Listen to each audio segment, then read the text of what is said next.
سے پوچھوں کہ آخر ہم کب تک خاموش رہیں گے؟ ہمیں خاموشی کی چادر اتارنی ہوگی، ہمیں ایک شعور کی طرف آنا ہوگا، ہمیں اپنے بچوں میں اپنا کردار ادا کرنا ہوگا، ایک عورت کی حفاظت میں اپنا کردار ادا کرنا ہوگا۔ وہ بچے آپ کے ہیں، وہ بچے ہمارے ہیں، ہم سب کے ہیں، اور ہم سب کی ذمہ داری ہے۔ بچے کسے اچھے نہیں لگتے؟ جب سے مروہ کا کیس ہوا ہے، میں تب سے ایک عجیب سے خوف کا شکار ہوں۔ 3 سال سے لے کر 80 سال کی مائی اس معاشرے میں محفوظ نہیں ہے، اور ہم لوگوں کی طرح ہوتی انڈیپینڈنٹ موونگ ہے۔ اللہ تعالیٰ ہر کسی کو شر سے محفوظ رکھے، برائی سے محفوظ رکھے، مگر دوستوں پھر کب تک خاموشی؟ جب تک آپ کی یا میری باری نہیں آ جاتی؟ کیا یہ احتجاج تب بھی ہوگا؟ خدا نہ میرے ساتھ کچھ ہو جاتا ہے تو پھر ہیش ٹیگ کا ٹرینڈ چلے گا۔ اس سے پہلے کہ یہ آگ ہمارے گھروں تک آئے، ہم سب مل کر اس کے خلاف اٹھیں، ہم اس کے خلاف بات کریں۔ جنسی جرم، اس پر بات کرنا ضروری ہو گیا ہے۔ اپنے بچوں کو سیکس کے بارے میں بتانا ضروری ہو گیا ہے۔ جب ہم قرآن مجید کو ترجمے سے پڑھتے ہیں تو یقین کریں، میں نے جب قرآن مجید ترجمے سے پڑھنا شروع کیا، میں 4تھے سپارے سے آگے نہیں بڑھ سکی۔ میں سورۃ نبا سے سوری آگے نہیں بڑھ سکی، 4تھے سپارے سے آگے نہیں بڑھ سکی۔ کیوں؟ کہ مجھ سے پڑھا ہی نہیں جاتا، مجھے شرم آتی ہے۔ میں ترجمے سے قرآن پڑھتی ہوں تو مجھے شرم آتی ہے، ایک ایسی شرم جس کا میں خود بھی سامنا نہیں کر پاتی، کہ آخر ہم اپنے بچوں کو، اپنی نئی نسل کو، اپنے لوگوں کو دے کیا رہے ہیں؟ ایک پینفل فیکٹس ہیں اور بہت زیادہ دردناک سچائیاں ہیں، اور ان سچائیوں پر بات کرنا، ان سچائیوں کو لکھنا بہت ضروری ہو گیا۔ مجھے اب سیاستدان زہر لگتے ہیں، چاہے وہ عمران خان ہو، چاہے وہ نواز شریف ہو، زرداری ہو، کوئی بھی ہو، یہ سب لوگ مجھے اب زہر لگتے ہیں، کیونکہ ان کے پیچھے لگ کر ہم ان کی خاطر تو سڑکوں پر نکلتے ہیں۔ کسی بچے کے تحفظ کے لیے سڑک پر نکلے؟ نہیں نکلے، اور نہ ہی نکلیں گے، کیونکہ کون سا ہمارا بچہ ہے کہ ہم سڑک پر کھڑے ہو کر احتجاج کریں؟ ہم سب مجرم ہیں، کیونکہ ہم صرف اور صرف اپنی وال پر بیٹھیں گے۔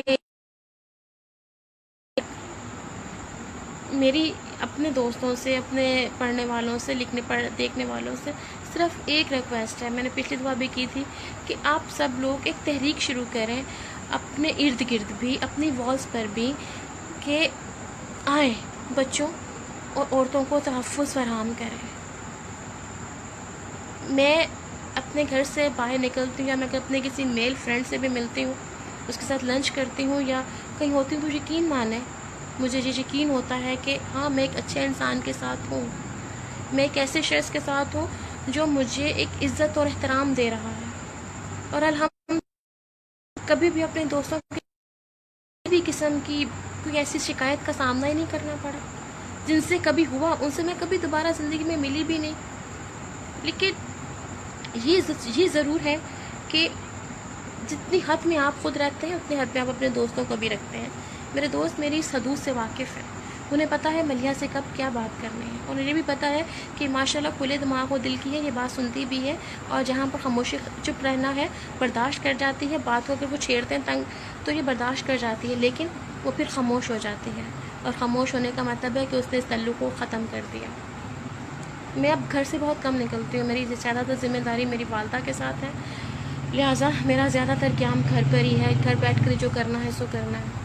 جتنا جو مقدر کے اندر رزق اور جو پریشانی ہے وہ تو ساتھ ساتھ آ ہی رہی ہے، ساتھ ساتھ مل بھی رہی ہے، اور لیکن پھر وہی ہے کہ جب بھی میں گھر سے باہر نکلی ہوں، اور میں اگر اپنے کسی ایسی پلیس کے اوپر ہوں جہاں سے مجھے کام کی وجہ سے یا کسی پروجیکٹ کی وجہ سے میں لیٹ ہو رہی ہوں، تو پھر میرے اگر کسی دوست کو پتہ ہے کہ میں اس ٹائم ٹیمپل روڈ کے اوپر رات کے 6 بج کے کال آ جاتی ہے، ملیحہ اگر کوئی پریشانی ہے تو میں چھوڑاؤں، میں کہتی ہوں نہیں میں خود چلی جاؤں گی،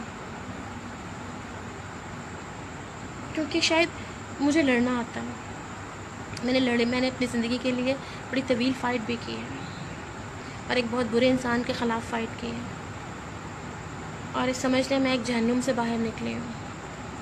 اس میں اللہ تعالیٰ کا خصوصی کرم تھا، اور میری ماں کی بہت دعائیں تھیں کہ اللہ تعالیٰ نے مجھے اس مرحلے میں بھی سرخرو کیا، اور میں آج آپ سب کے سامنے زندہ بیٹھی ہوں۔ اور صرف اتنا کہوں گی کہ آپ کے ورکنگ لائف کے اندر آپ کے ساتھ سفر کرنے والی جتنے بھی آپ کی کولیگس ہیں اور وہ مسافر خواتین ہیں، ان کی حفاظت غیر محسوس طور پر آپ کی بھی ذمہ داری ہے۔ اللہ تعالیٰ نے کمزور کو پر آپ کو ایک اگر ترجیح دے رہی ہے تو آپ کا فرض ہے کہ آپ اپنے اس کمزور ہم سفر کو، کمزور ساتھی کو، کمزور قریب کو تحفظ فراہم کریں، اس سے خبردار کریں۔ مجھے یاد ہے ہم لوگ وقت ٹی وی میں تھے تو ہمارے کولیگ تھے، وہ بڑے فسادی قسم کے تھے، لیکن میں ان پہ ٹرسٹ کرتی تھی، ان کو ایز اے استاد بڑے بھائی کے طور پر عزت دیتی تھی۔ تو ان کا ایک اسکینڈل سامنے آیا تو مجھے میرے کولیگ نے کہا ملی ہمیں تو پہلے دن سے پتہ تھا کہ وہ شخص ایسا ہے۔ میں نے کہا لعنت ہے تم لوگوں پر، جس شخص کو پہلے دن سے کریکٹر کا پتہ ہے وہ مجھے نہیں بتا رہا ہے کہ ملیا وہ ایسا ہے۔ تو میں اگر کسی کے بارے میں مجھے پتہ چلتا ہے کہ کوئی شخص ایک غلط انسان پر اعتبار کر رہا ہے تو میری کوشش ہوتی ہے کہ نقصان اٹھانے کے بعد جو میں نے کہنا ہے سانو تے پتہ سی، تو میری کوشش ہوتی ہے کہ میں پہلے بتا دوں کہ یار وہ شخص ایسا ہے، اس کا یہ ایٹیچیوڈ ہے اور یہ ڈیلنگ ہے، اس حد تک مجھے پتہ ہے۔ باقی آپ ذرا تھوڑی سی، کیونکہ میں نے ایک مرتبہ اپنی زندگی میں تحقیق نہیں کی اور نقصان اٹھایا، لہٰذا اب تو میں بہت زیادہ کانشیس ہوں۔ اور باقی پھر وہی بات کروں گی کہ ہم سب کو لڑنا ہوگا اپنی بقا کے لیے۔ یہ کسی ایک آدھ بچے کی کہانی نہیں ہے، یہ ہر گھر کی کہانی ہے۔ اور دوسری بات یہ ہے کہ میری ماؤں سے ذاتی طور پر درخواست ہے کہ اپنی 2 سے 4-5 سال کی بچی کو 10 روپے کا نوٹ دے کر گلی کی نکڑ تک نہ بھیجا کریں کہ جا بچے جا کے چپس لے آ، جا کے دہی لے آؤ، گلی سے ساتھ والی گلی سے۔ میں نے اکثر دیکھا اپنے ہاتھ سے گزرتے ہوئے بھی، بچیاں آ رہی ہیں، میری فرینڈ کی بیٹی آ جاتی ہے اور میں خود اسے چھوڑنے پہ جاتی ہوں، ساتھ اپنی فرینڈ سے لڑ کر آتی ہوں کہ پنکی کچھ خوف خدا کر گلی خالی تھی اور یہ خود آ گئی ہے۔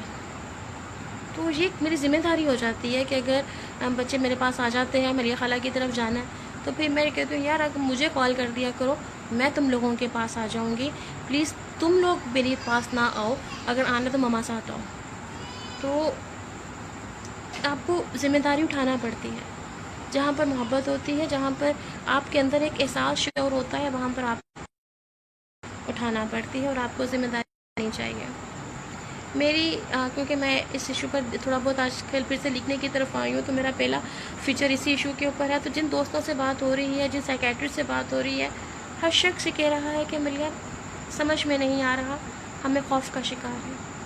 ہماری مائیں، ایون ایک باپ نے مجھے کہا ملیہ باجی میں بڑے خوف کا شکار ہوں، میں آپ کو بتا نہیں سکتا، میری بچی نارمل ہے اور میں اسے گھر سے باہر نہیں نکالتا، میں اپنے گھر کے اندر کسی دوسرے کو آنے نہیں دینا چاہتا، کیونکہ میری بچی کو صحیح اور غلط کا نہیں پتہ، وہ سینس لیس ہے، کیونکہ بچی 12-13 سال کی ہے اور اس کا جو دماغ ہے وہ 2 یا 3 سال کے بچے کا ہے، 3 یا 4 سال کے بچے کا آپ سمجھ لیں۔ تو جہاں پر ایک باپ بھی خوف کا شکار ہو جائے، یعنی خوف آپ سے لڑنے کی صلاحیت چھین لیتا ہے۔ یہ بات ذہن میں رکھیں کہ خوف لڑنے کی صلاحیت چھین لیتا ہے، لہٰذا سب سے پہلے اپنے اندر ایک خوف کو ختم کریں اور اپنا کردار ادا کریں۔ اسی ایشو پر انشاءاللہ تعالی میرا ویڈیو بلاگ بھی آئے گا اور میرا فیچر بھی آئے گا۔ مجھے اب اپنی دعاؤں میں یاد رکھیے گا۔ بعض اوقات میرا دل کرتا ہے کہ میں لڑوں، میں ہر اس ماں سے لڑوں جس نے اپنی بچی کو اگنور کیا، اپنے بچے کو اگنور کیا اور اسے 10-20-25 روپے پکڑا کر دودھ دہی لینے کے لیے بھیج دیں۔ میں اس باپ سے لڑوں کہ تم بیٹھے سگریٹ پی رہے تھے اور ادھر تمہاری بیٹی کی عزت کے ساتھ کھلواڑ کیا جا رہا تھا، تمہاری بیٹی کی معصومیت لوٹی جا رہی تھی۔ میں ہر اس ماں کو پکڑ کر نوچوں، چپیڑے ماروں کہ عورت ٹی وی نہ دیکھتی، خود چلی جاتی۔ کاش میرے اختیار میں ایسا ہوتا۔ مجھے آپ سب کی دعاؤں کی بہت ضرورت ہے۔ ایک بہن، ایک دوست، ایک بیٹی سمجھ کر ہی صحیح مجھے اپنی دعاؤں میں یاد رکھیے گا اور بہت زیادہ دعاؤں میں یاد رکھیے گا۔ اللہ تعالیٰ آپ سب کا، مجھ سمیت آپ سب کا حامی و ناصر ہو۔ شکریہ۔